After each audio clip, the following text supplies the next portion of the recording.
Hi guys, it's Glenda with Fralins and Friends. And Buster too. Look at me, all fixed up for you. Well, I hope you're all fixed up for you too. Well, yeah, it's about time you did it. I know, I'm sorry. Well, it's feeling like a little airy in the top of my mouth. I'm sorry. I'm glad you feel better. Oh, I feel a lot better because I can be here with everybody. Oh, that's good. That's really good. Thank you. What do you think we should talk about tonight? That's up your alley. Don't give me that stare. I was just asking. Do your job. Okay, we're going to talk tonight about self-esteem and what it is.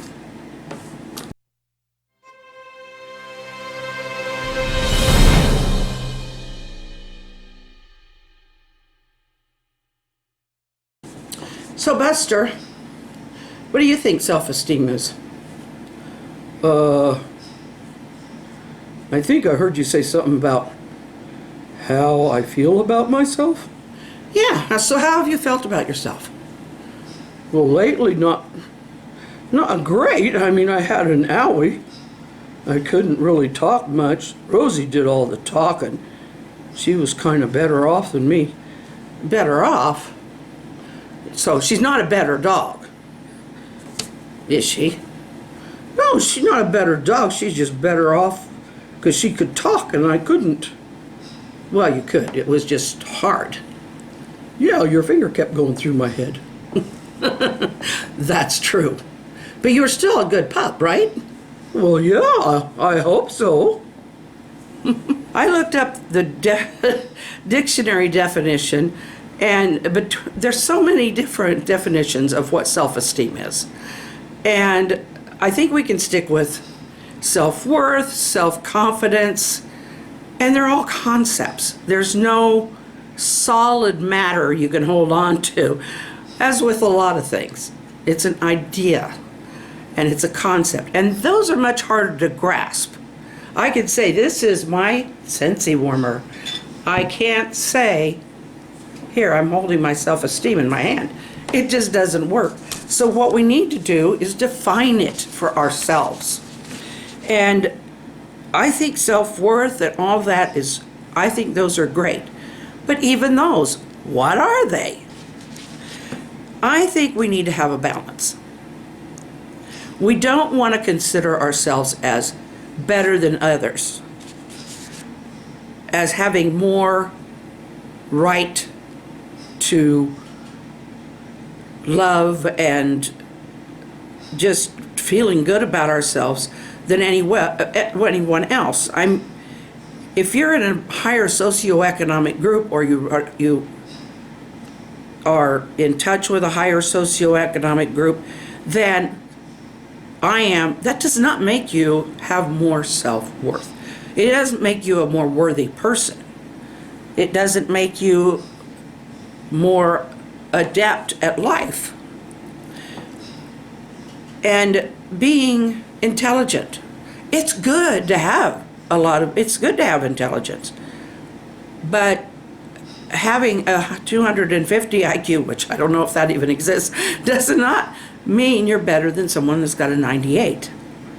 You've got a much more brilliant mind. You can use it in a much more brilliant way than to sit there and think you're better than that person.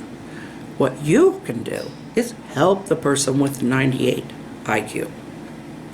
There are a lot of illiterate people in this world who've never had the chance to learn how to read. Doesn't mean they're not intelligent, does it? No. And that's just, I'm going off kind of the other end, but there are people who feel that if they've got 140 IQ, that's more reasonable, yes. If they've got 140 IQ, that somehow makes them better. And it doesn't. And I think most people with that would say no, or they're no better.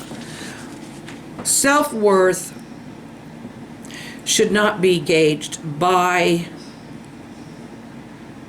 your physical or anything like that.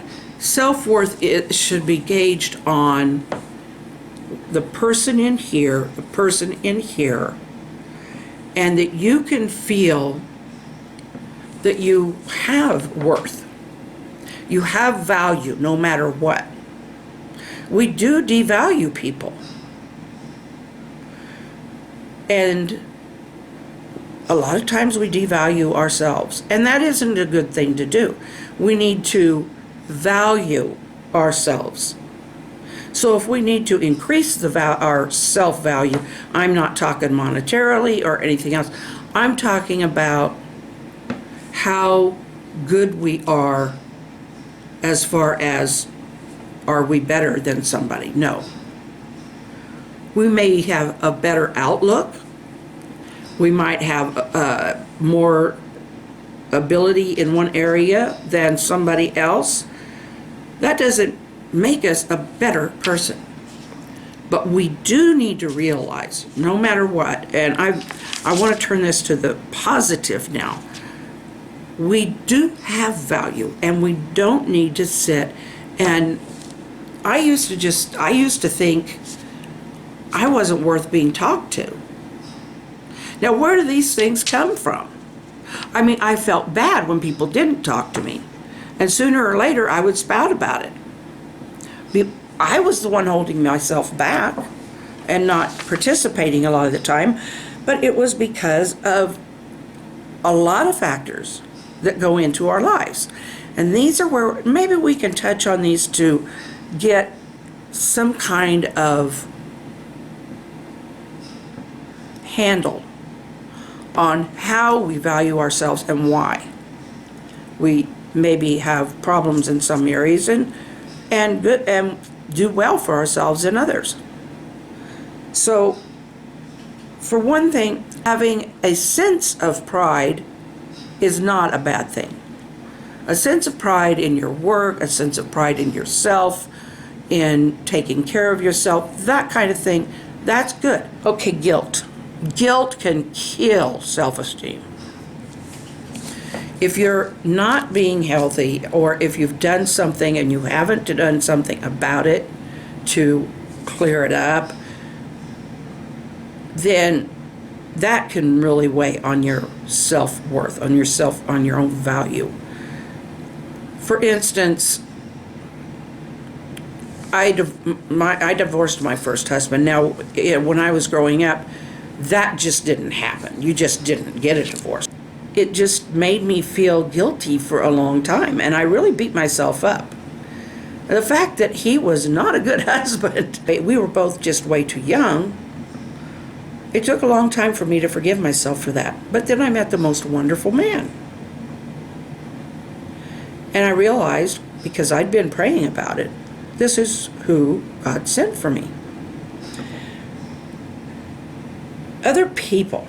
Now, when you're a child, especially, if you're being bullied by a lot of other kids and stuff like that, because kids tend to group when they bully because they want to be with the person that they think is going to make them popular, or that they think will keep themselves from being bullied.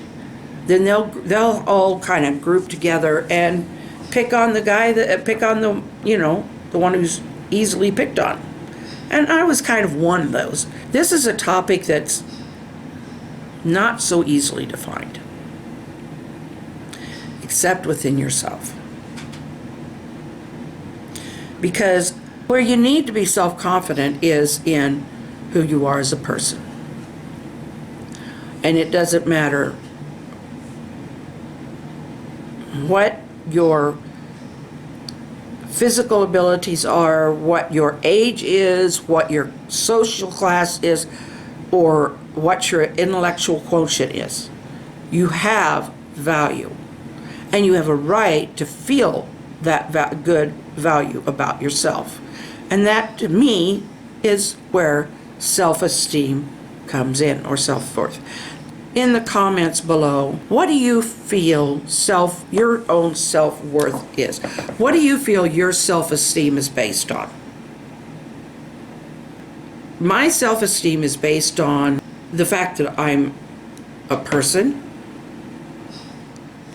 on my identity in Christ. And so I know that I was made worthy. So for me, that helps me realize I do have value. And so therefore, I can feel that I have good self-worth. And I can feel good about myself. I don't have to feel like I'm this little creature that has to just put my head down because no. How do I help anybody that way? If I've got my nose in the ground, I can't look up and see you in the eyes and say, you're a wonderful person. You see, I mean, I used to walk around with my head down all the time. And there are some societies where certain people, like women, are taught to do that. They're not supposed to lift their eyes up and make eye contact with anybody, because they're thought of as lowly. And I thank God I live in a country that's free and who considers all of us to be of value. But I'll tell you what, you're not going to see somebody to smile and wave at. And you're not going to not see someone else smiling and waving at you if you're looking down. So do see where your feet are going, but don't keep your head down all the time. That was a joke, and I will talk to you tomorrow. I love you all. Please do subscribe, click the notification bell, give us a thumbs up, and Come back and see us tomorrow and comment below. Did you forget yourself? maybe a little bit, but you helped. Thank you. We'll see you next time. Good night.